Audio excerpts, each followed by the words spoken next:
agora com vocês, Computation com AWS, Paulo Aragão, da Amazon Web Service. Uma salva de palmas, por favor.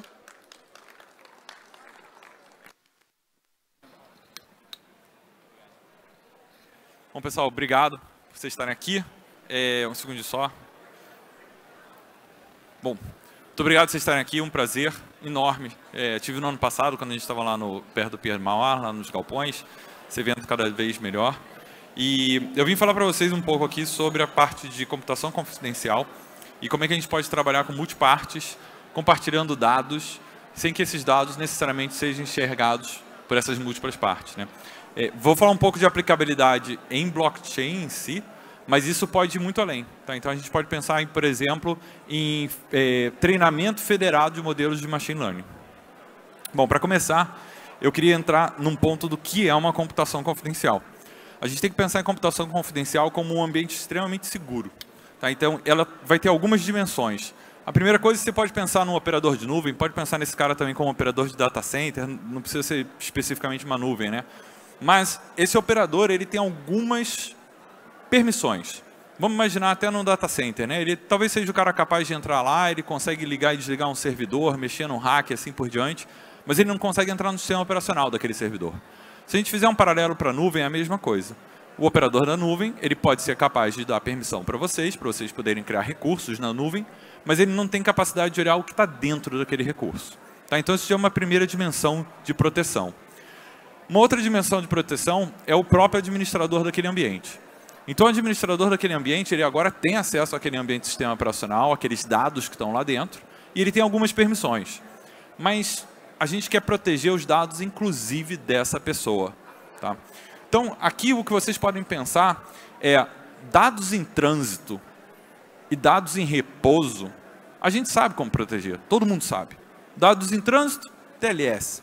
Dados em repouso, uso chaves criptográficas aqui, PKI, chaves simétricas, assimétricas e assim por diante. Mas quando o dado está em uso? Quando o dado está na página de memória do teu servidor? E aí é onde que entra a parte de computação confidencial. Vamos proteger dados extremamente sensíveis. Então, se a gente está falando aqui, a gente ouviu falar bastante de Drex, né? Então, mercado financeiro.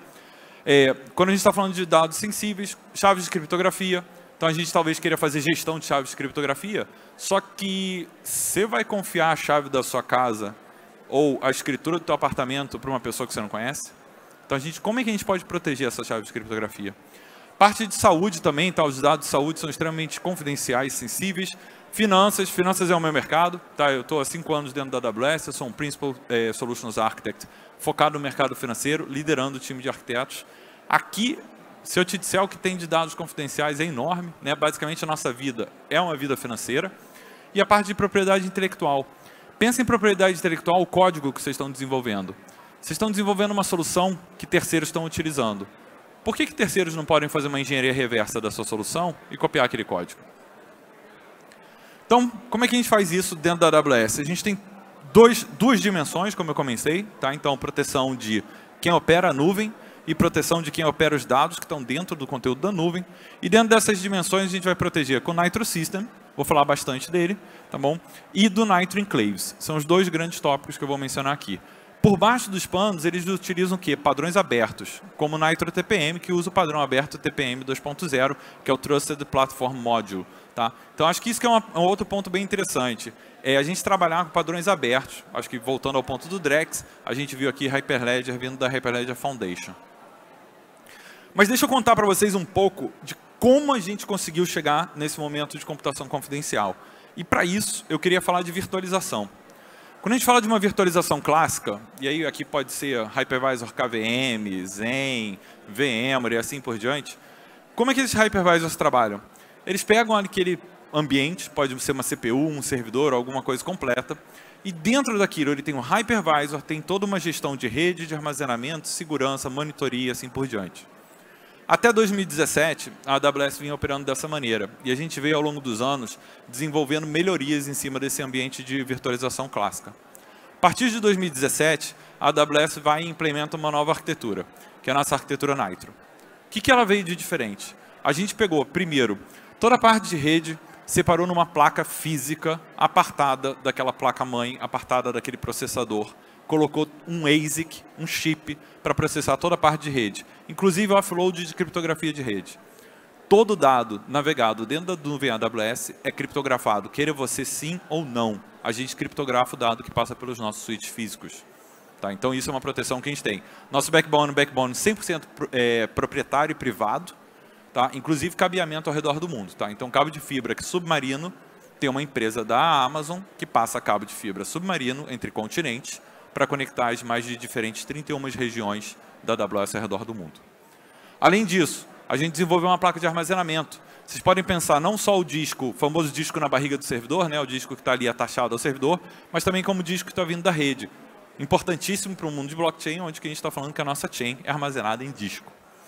Outra coisa, a gente também criou uma placa de gerenciamento, segurança e monitoria. Ou seja, a gente tirou funcionalidades de dentro do servidor, dando performance para o servidor. E o nosso hypervisor, ele atua no momento que sua máquina sobe, depois ele é praticamente desligado. Com isso, a gente tem 100% de performance desse ambiente, sem um overhead de virtualização.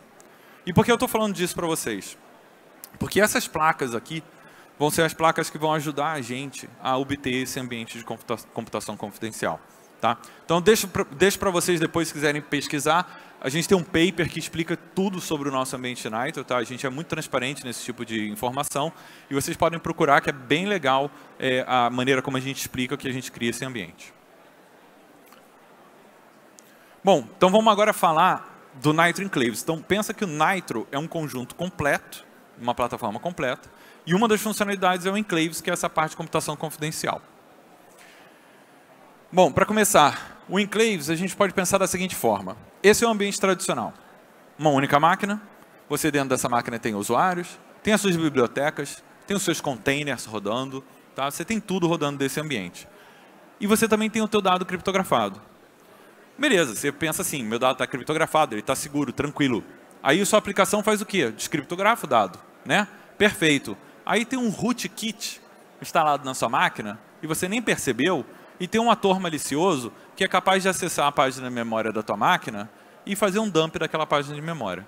Aí você fala, não, mas tá tranquilo, minha aplicação tinha um dado criptografado, mas você descriptografou esse dado dentro desse kernel. E o rootkit tinha acesso a esse kernel. Tá? Beleza. O que o Nitro faz, então?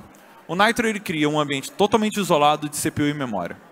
Isso daqui não é você entrar num Linux e fazer um cgroup para rodar um container, que nem container faz, que compartilha CPU e memória daquele host. Isso aqui é CPU e memória que está rodando num ambiente separado, isolado, de onde está rodando o seu ambiente de EC2, sua máquina virtual. Como é que você se comunica? Um canal seguro. E a gente já vai ver um pouquinho sobre ele. O foco principal é sempre lembrar, dado em trânsito, dado em repouso, moleza, fácil.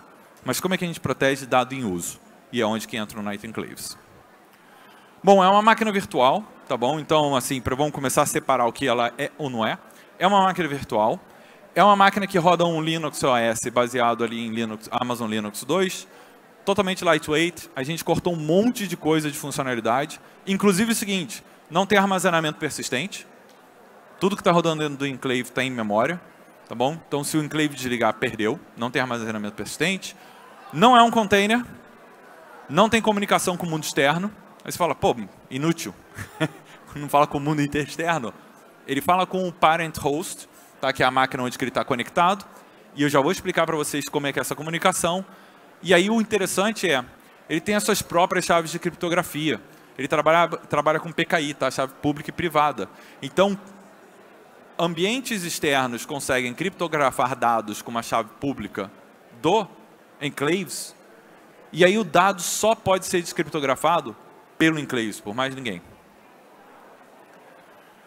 Fazendo um resumo geral, isolamento adicional de segurança. Então, quando a gente fala de sistema operacional, criptografei o dado em trânsito, em repouso, beleza, mas em uso ele não está criptografado. Com o Nitro Enclave você vai conseguir fazer isso, sem comunicação, sem armazenamento, sem persistência.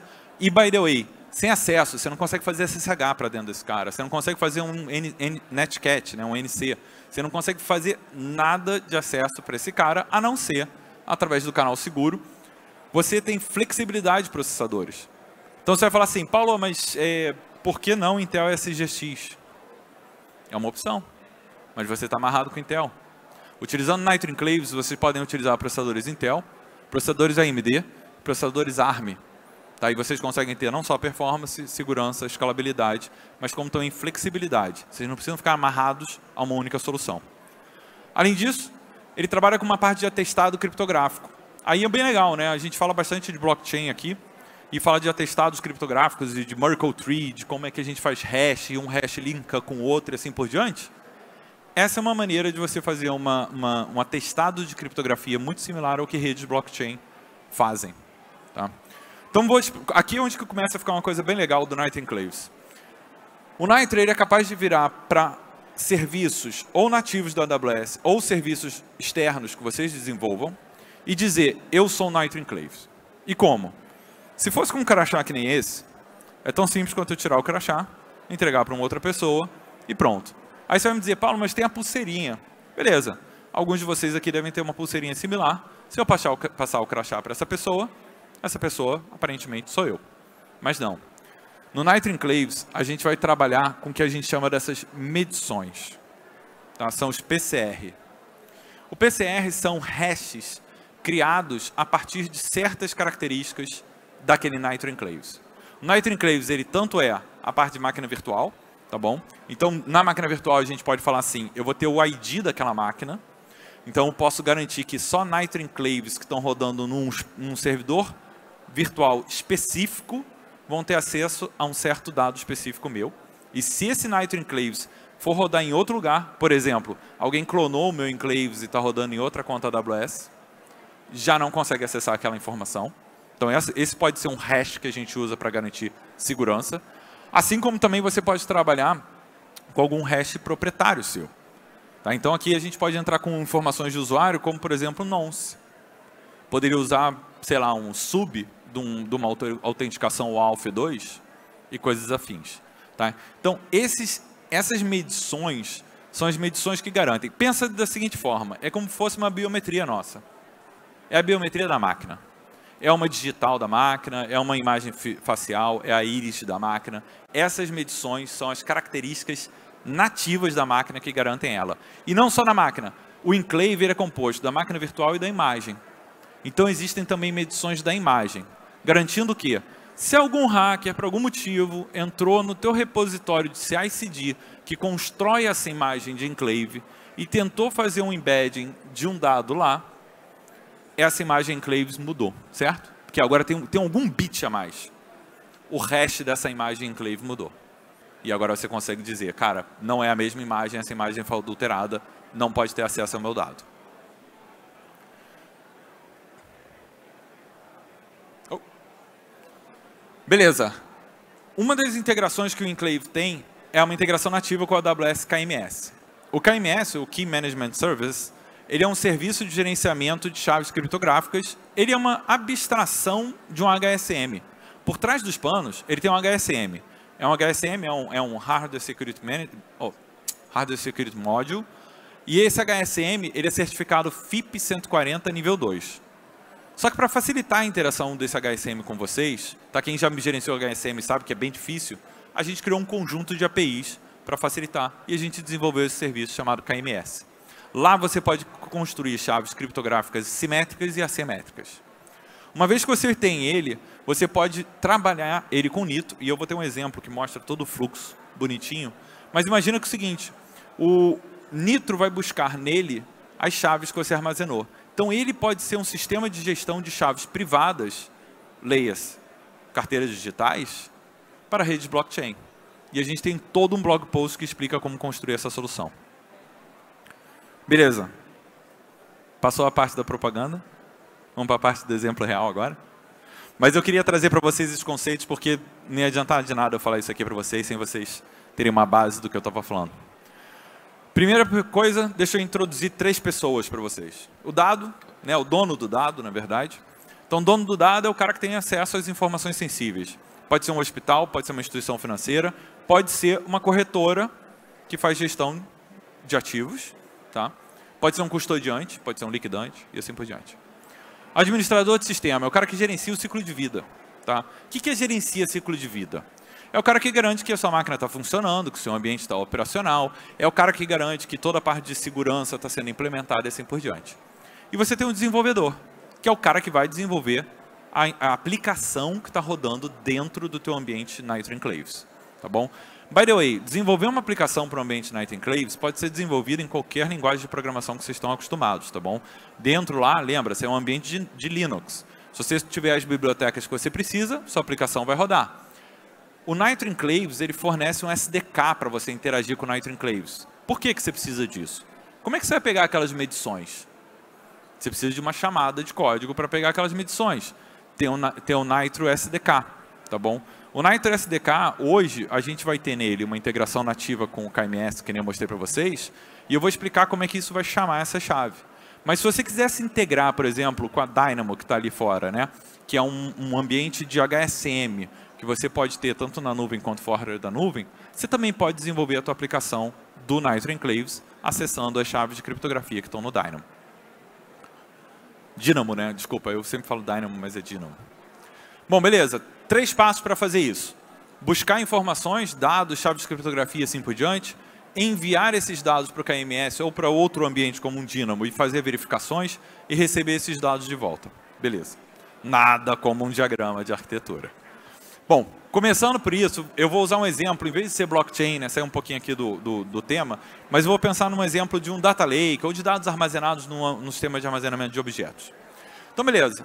Quero que esses dados, que estão 100% criptografados, sejam processados por alguma aplicação que está aqui dentro do Enclaves. Primeira coisa que o Enclave precisa fazer, buscar a informação. Mas, Paulo, você é maluco, cara. Você acabou de me dizer que o Enclave não fala com o mundo externo. Realmente, para o Enclave poder falar com o mundo externo, ele tem que falar com a instância aonde que ele está conectado. Pensa assim, um sidecar. Tá? Então, lembra, sidecar é assim, já viram aquelas motinhas que tem um carrinho acoplado? O Enclave é aquele carrinho acoplado. Aquele carrinho tem motor? Não tem. Aquele carrinho sozinho anda para um lado para o outro? Também não. Precisa da moto. Tá bom? Então o Enclave está ali do lado. Ele fala com esse cara, que é o parent host. O parent host ele só faz um proxy de comunicação, busca o dado, entrega o dado. Lembra, o dado está 100% criptografado. Então o dado em trânsito, ninguém acessou. E estava armazenado em repouso, ninguém acessou. Boa. Chegou aqui no Enclave, o Enclave precisa descriptografar esse dado. Mas quem é dono da chave? Quem tem a chave para eu descriptografar o dado? A chave está lá no KMS. Podia estar lá no Dynamo, mas está lá no KMS. Como é que eu vou acessar essa chave lá no KMS? Alguém colocou uma política no KMS dizendo assim, só quem tem esse documento pode buscar essa chave. Então pensa assim, é como se fosse um documento adicional. Eu tenho meu crachá aqui, mas Paulo, cadê a tua carteira de motorista? Me mostra. Se você não tiver a tua carteira de motorista, eu não sei que você é você. Beleza. Eu vou lá, entrego isso tudo para o Enclave e é o que o Enclave faz. O Enclave envia o dado e o documento lá para o KMS. Aí o KMS fala assim, perfeito, cara crachá, você é você. Então se você é um Enclave que pode acessar essa chave de criptografia, o dado ainda precisa estar criptografado, certo? Como é que eu vou fazer isso? Eu vou fazer o seguinte, eu, KMS, tenho a chave de criptografia que descriptografa o dado que você me deu. Eu descriptografo ele. Só que o que eu faço? Criptografo com a chave pública de criptografia do Enclave. Agora o dado está recriptografado com uma outra chave de criptografia. E quem pode descriptografar esse dado? Só o Enclave, porque ele que tem a chave privada. Eu devolvo o dado, chega no Enclave, o Enclave tem a chave de criptografia privada, ele descriptografa o dado. O dado em nenhum momento esteve descriptografado, capaz de ser acessado por ninguém. Dentro do Enclave ninguém acessa, você não consegue fazer um SSH, você não consegue fazer nada, tá bom? Você só consegue mandar uma chamada para dentro do Enclave, então você manda um payload, um JSON para dentro do Enclave. O Enclave vai fazer alguma mágica e vai te devolver um resultado. Mas você não sabe o que estava rodando lá dentro. Então tudo estava criptografado o tempo todo. E o carinha responsável por esse documento de atestado criptográfico, o carinha responsável pela chave de criptografia privada, é o Hypervisor Nitro. Esse aqui é uma arquitetura, só para a gente agora entender o fluxo como um todo, tá bom? Vendo o que realmente acontece na solução, né? Aquele era um fluxo um pouco mais simplificado. Então, tudo que eu falei do Enclave é esse ambiente aqui dentro. Eu tenho um aplicativo que eu chamei ali de um server app. Ele está rodando na porta 5000, tá bom? Eu não tenho IP no enclave, eu não tenho nada. Então, como é que eu acesso o enclave? Eu preciso ter algum client app, que pode ser nada mais do que um Nginx, publicando um monte de API, tá? Então, eu tenho Nginx aqui instalado, publicando um monte de API, um monte de path, ou um único path, não importa. Meu ambiente externo faz a chamada nesse cara, esse cara usa o VSOC. VSOC não é uma arquitetura proprietária da AWS, tá? Um padrão open source, que tem uma RFC bem definida de como implementar segurança e assim por diante. O CISO da empresa de vocês, o time de segurança, InfoSec, todo mundo vai conhecer VSOC e vai falar, putz, bacana, é um padrão seguro, tá bom? Então, usa esse VSOC para poder falar com a tua aplicação. Tua aplicação usa um helper. O KMS Tool nada mais é do que uma aplicação que a AWS desenvolveu para facilitar a vida de vocês, tá bom? Ela é desenvolvida em C e ela faz uma comunicação lá com o KMS. Mas você podia escrever uma aplicação que fosse o Dynamo Tool para poder fazer uma comunicação direto com o HSM da Dynamo, tá? E assim por diante. Atestado de criptografia passa para esse cara. Se você quiser falar lá com o KMS, tem um proxy que o VSOC cria, tá bom? Para poder fazer essa comunicação de rede. O dado volta e assim por diante. Então, esse aqui é o fluxo mais cru, assim, de hardware, vamos botar assim, daquele fluxo lógico que eu mostrei para vocês. Beleza. Paulo, mas tem que ser com KMS? Não. E aqui a ideia é só de ilustrar que pode ser também um serviço externo. E se você estiver trabalhando com serviço externo, você tem que desenvolver esse Traffic Forwarder, tá? Um cara que seja capaz de pegar essa informação e acessar o serviço externo. Tá? Então é só uma questão aqui de, com KMS, a gente te entrega a ferramenta, está pronta. Se não for com KMS, tive cliente que já me pediu. E o AWS Cloud HSM? Por que eu não posso usar ele? Falei, pode, só vou ter que te ajudar a desenvolver essa aplicação. Tá? Então assim, aí eu ajudei, expliquei como é que fazia, como não fazia, ele saiu do outro lado e foi embora. Tá bom? Show! O que isso tudo tem a ver com Multi-Party Computation? Acho que vocês já devem ter sacado um pouquinho. Mas vamos pensar aqui num cenário de Multi-Party Computation. Para começar, é bom a gente botar pingos nos is. Multi-Party Computation é quando você tem pelo menos duas entidades trocando dados, né, que são dados que elas não querem que uma veja o dado da outra. Não é novidade, desenvolvido em 1987. Tá meio que nem Machine Learning, foi desenvolvido na década de 70 por John McCarthy. Né, então, nada novo. Mas por que hoje? Porque hoje a gente tem um poder computacional que a gente precisa para isso. Tá? Fundamentos, segurança e integridade. E o principal, colaboração entre múltiplas partes. É o famoso seguinte.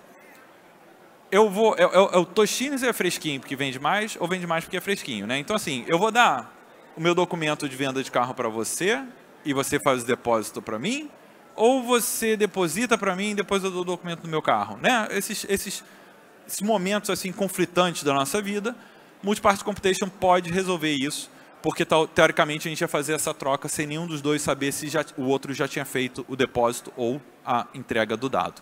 Tá bom? Então a entidade 1 e a entidade 2 trabalham com dados criptografados. Vocês já entenderam como o enclave descriptografa esses dados, então ele seria capaz de pegar esses datasets e utilizar. Um exemplo poderia ser, eu desenvolvi um modelo aqui de Generative AI, né? Acho que hoje é o hype, Generative AI.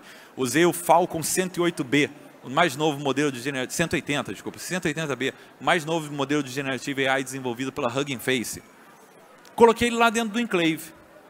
Só que os dados que eu quero mandar para o meu modelo de Generative AI, para ele poder fazer um reinforcement learning, né, daquele ambiente, são dados sensíveis da minha empresa. E imagina que o Nitro Enclave que está rodando ali, está na Hugging Face. Quem disse que a Hugging Face segue as mesmas regulações que a minha empresa segue? Minha empresa do mercado financeiro. Será que a Hugging Face implementa PCI DSS? Eu tenho que implementar. Eu sou uma transadora de cartões de crédito aqui. E aí? E aí que você pode mandar o teu dado totalmente criptografado para o Nitro Enclave da Hugging Face, fazer inferência, a Hugging Face só te devolve o resultado, e ela nunca viu o seu dado, e você está compliance, está conforme às regulações PCI DSS. Agora, dá para fazer isso de enclave para enclave? Ou seja, eu tenho uma aplicação, você também tem uma aplicação, a gente quer que as duas aplicações se falem, mas elas não saibam o que está acontecendo com elas? Também dá para fazer isso de enclave para enclave, e é onde você pode começar a trabalhar em cenários de cosigners de múltiplos blockchains. Tá bom? Então, você ter múltiplas pessoas assinando uma única transação blockchain utilizando o Nitro Enclave. Você tem seu algoritmo de assinar a transação, o outro também tem um algoritmo de assinar a transação, você manda a tua transação assinada, ele pega, ele assina em cima da sua e alguém vai, um terceiro, escrever isso na tua rede blockchain. Tá? Então, isso também é capaz de acontecer. Agora, lembra que eu comentei com vocês que o KMS poderia ser um ambiente de gestão de carteiras digitais através do fato dele ser uma gestão de chaves privadas, né? Então, você pode trabalhar, a solução é essa.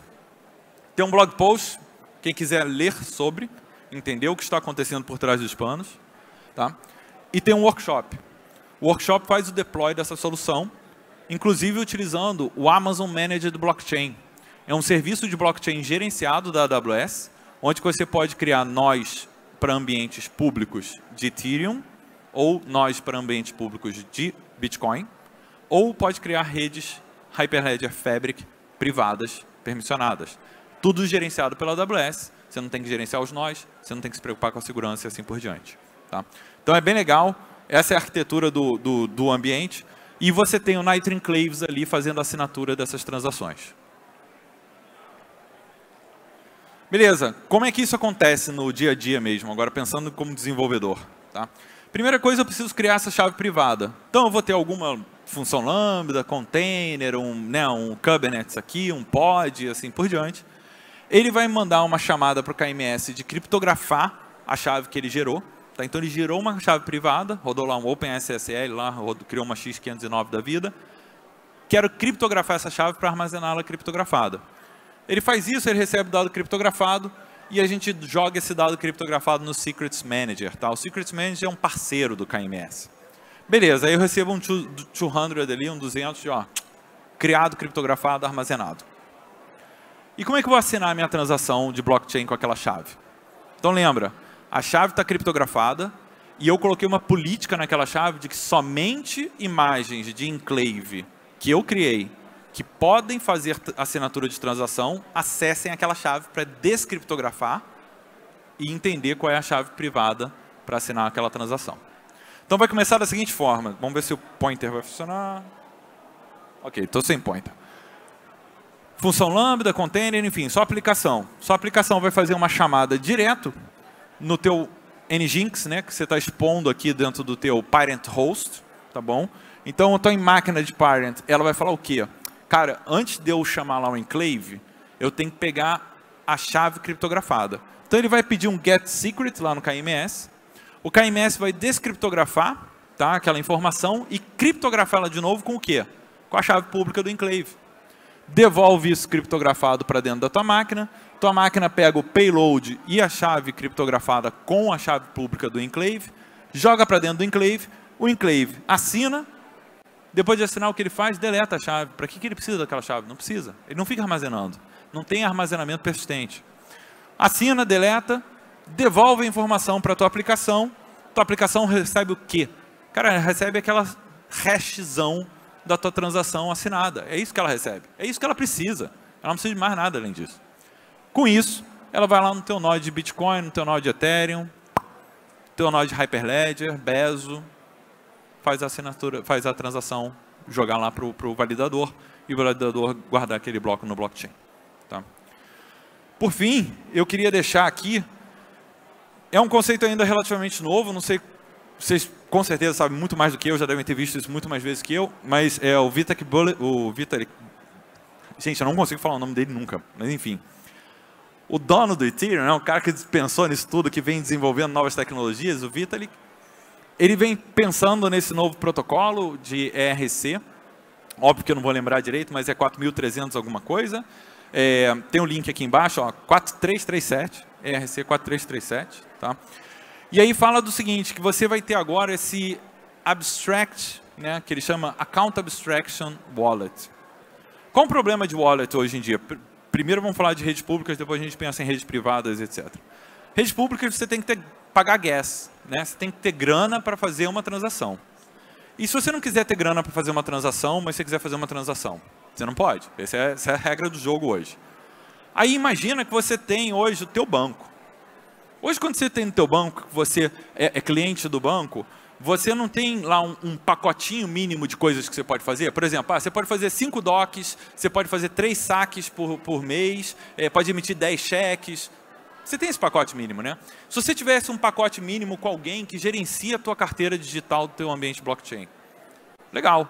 Então aquela pessoa diz assim, ó, você pode fazer tantas transações por mês. Combinado? Combinado. Aquela pessoa já está assumindo que ela vai cobrir o custo de vocês. Então pensa o seguinte, o Account Abstraction Wallet é isso. É uma persona terceira que vai fazer as transações por você. Na sua wallet você não precisa ter dinheiro para poder fazer uma primeira transação. Lógico, você não vai poder enviar algo que você não tem, certo? Mas você não precisa ter dinheiro naquela wallet quando você fizer uma transação. Esse cara terceirizado vai pagar isso para você. E o que é mais legal ali nessa brincadeira toda? Ele consegue começar a fazer uma agregação dessas transações e isso aumenta a performance da rede. Tá? Então, são 2 grandes benefícios. Um terceiro benefício é o seguinte. Esse cara ele é capaz de saber... imagina que eu tenho uma sociedade com mais 4 pessoas. E daqui a pouco eu saio dessa sociedade. Como é que o que eu tinha permanece naquela sociedade se eu trouxe embora a minha chave privada? E o Account Abstraction ele consegue resolver esse problema também.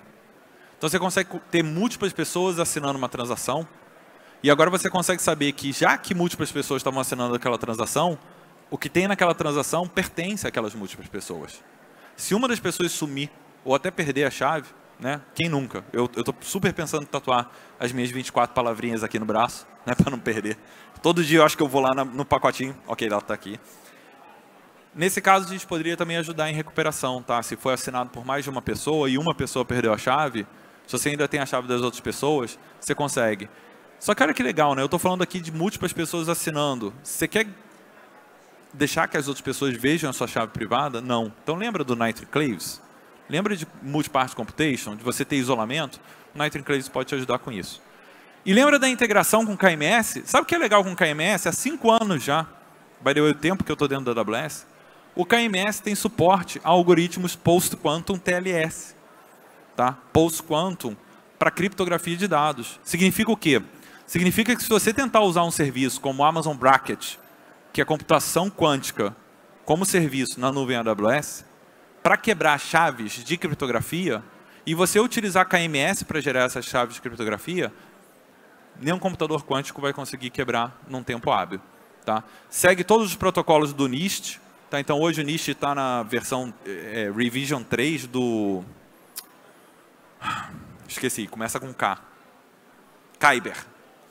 Do protocolo Kyber de criptografia, está na versão 3 do NIST. O KMS já suporta esse protocolo. E a gente tem bibliotecas de padrão aberto, a S2N, tá? Que é uma biblioteca de padrão aberto que a gente contribui para exatamente ter esses protocolos de criptografia post-quantum. Então, estão protegendo o teu ambiente, né? Imagina, todo mundo aqui, chave privada, utilizando chave privada que não está protegida com post-quantum, tem serviço de computação quântica na nuvem. Quem disse que um ator malicioso não poderia estar utilizando isso para poder quebrar as chaves de todo mundo e acessar as carteiras de todo mundo? Então, várias coisas de segurança para a gente pensar. Era isso, pessoal. Muitíssimo obrigado. Agradeço aí a presença de todos. Quem quiser se conectar comigo, LinkedIn.